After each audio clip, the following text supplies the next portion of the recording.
The wheel loader is a real workhorse of public works groups. And they can be used to do a lot of different jobs. They can excavate out ponds, they can clean ditches, they can remove snow, they can remove debris. They can be used to clear automobile accidents on the roadways. But one of their most basic function is to load dump trucks from stockpiles in yards.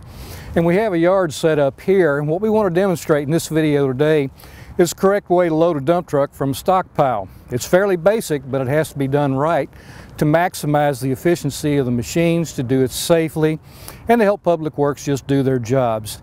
Now, the relationship between the loader operator and the dump truck driver is much like a dance routine. They are, in fact, partners. And there is a choreography and there are steps that both have to take to make it work properly.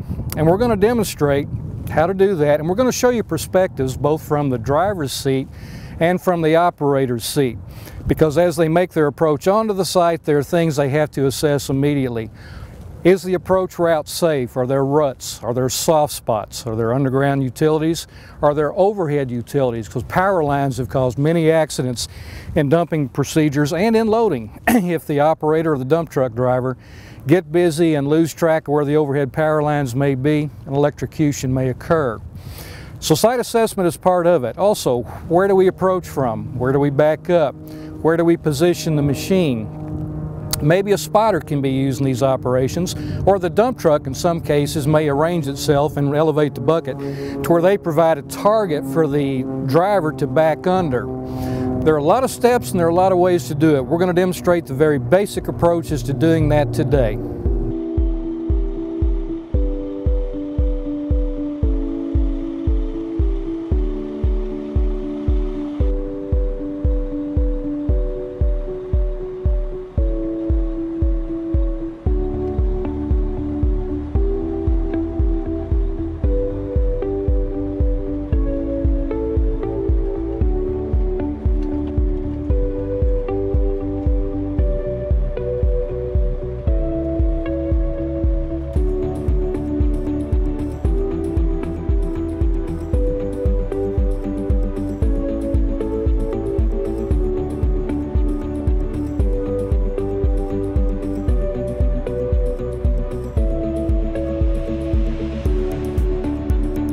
If you don't have a spotter as you're approaching the pile or your stockpile, make sure that you're backing on the firm level ground.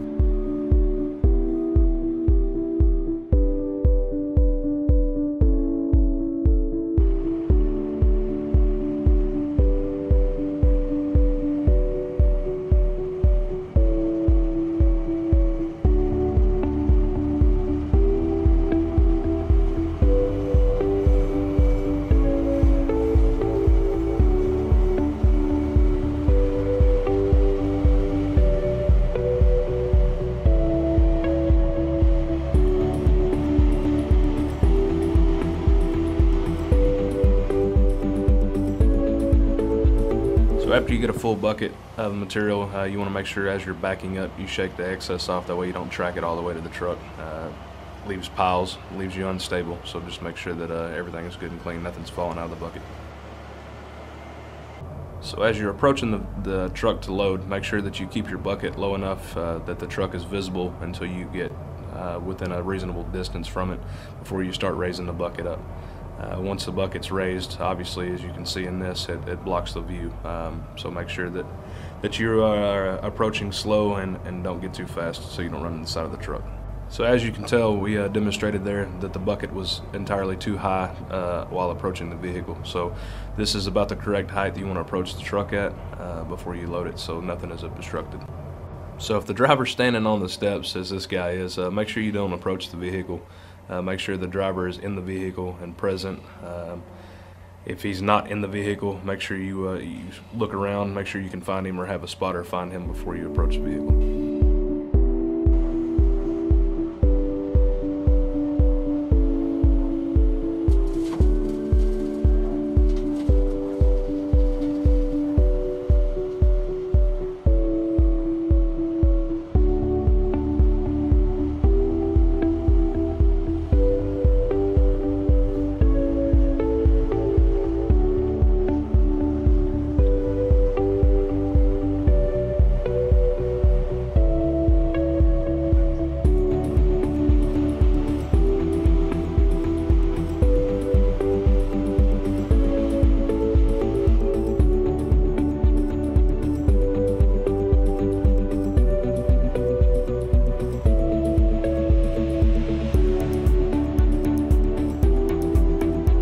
As you can tell in this this video, we have the truck parked in what we call a V pattern, reference to a V pattern. It's easier for the operator to see the driver of the truck. It's easier to load the truck, and it's a lot more efficient. You don't have to make as many stops and turns. And when you approach the truck, make sure that that you start dumping as soon as you come over the bed rail. Pull forward, keep your distance between your tires and the duals on the truck, but you want to carry that material from one side to the other, not just drop it in the middle. So as you're approaching the stockpile, make sure you don't start digging too soon. Make sure your bucket is good and flat, and you don't start causing a ditch going towards the stockpile itself. You don't want to leave any type of trail. You just want to let your bucket ride on the ground until you get the stockpile, and then start your pulling up and curling and back into position.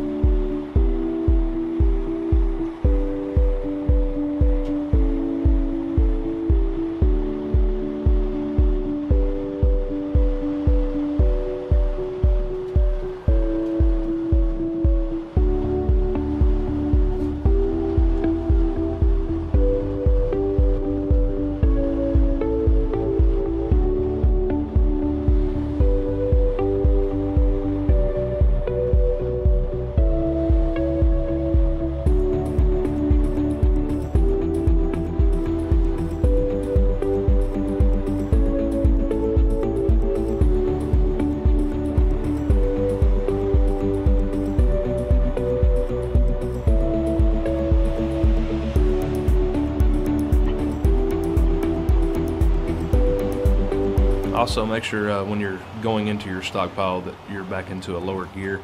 If the machine starts spinning, tires start spinning a lot, back out of it. Don't sit there and just start spinning. Digging holes causes you unstable ground, and it's a little harder to load.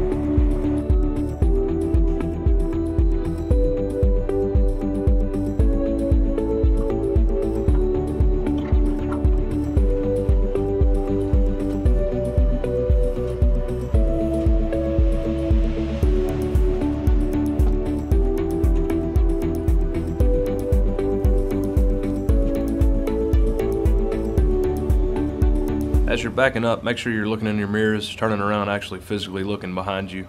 A lot of times other personnel or vehicles or other types of equipment will come into the job site and play.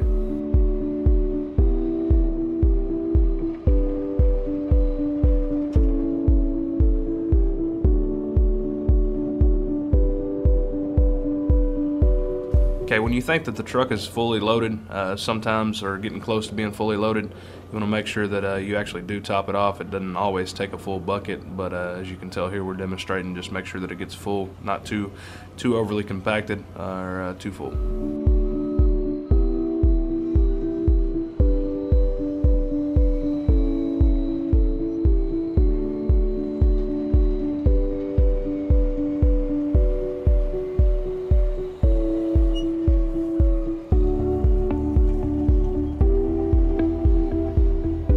So as you're dumping, make sure that you're on firm level ground, obviously, and then you want to make sure after you dump, pull forward, that the bed is good and clean, there's nothing left on the drip rails, and also that you latch your tailgate back.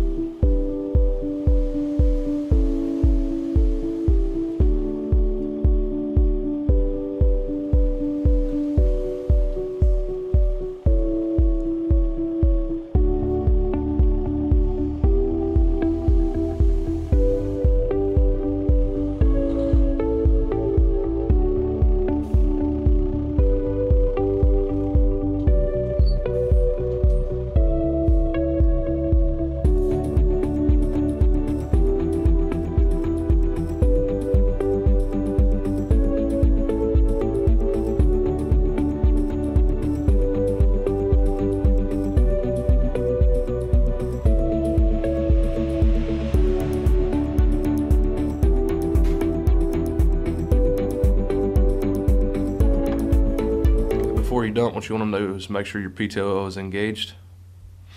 Make sure you release your tailgate. Take your lever and raise your dump bed. If you need to stop your dump bed for any reason, somebody comes onto the site, you can put it right there to hold it in the center, and then that's to lower your PTO back down or lower your bed down. Light your tailgate. And then turn your PTO off. Hey, release your parking brake. Or set your parking brake. Put your truck back in neutral. After the truck is dumped its pile, you want to go in and restockpile that type of material. What you want to do, you don't actually want to run right into the center of the pile to stockpile it. You want to cut it in half or in thirds. It makes it a little easier on yourself. A lot easier to stockpile that material.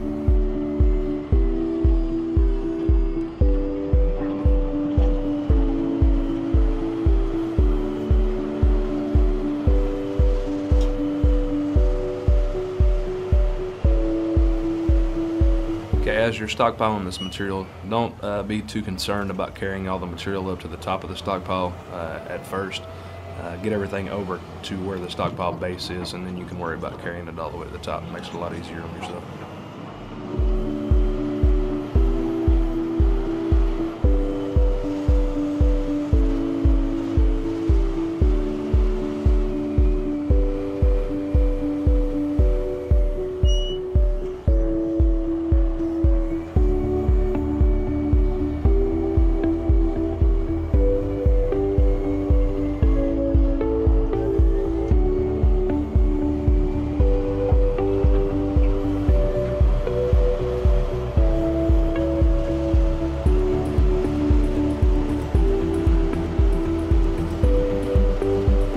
To the point of actually driving up onto the stockpile to carry the material all the way to the top, make sure that you have a firm footing. Make sure that both tires go up on the pile at the same time. You don't want one touching a lower section of it and trying to drive up on it. It's going to cause a tip hazard.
When you're done cleaning up the material that the dump truck just dropped off into the stockpile, you just want to make sure that you leave it like it was when you got there. Make sure that you don't dig down too deep where it'll hold in standing water. Make sure everything's slicked back off. That way whoever comes in the next time, if they need to dump or they need to get more material out of the stockpile, it's good and solid and not unstable. Now this is too large a topic to cover in a video of this length, but if you would like more information or training, the University of Texas at Arlington LTAP program would be more than happy to help you. Please feel free to call us at the information provided below on the screen.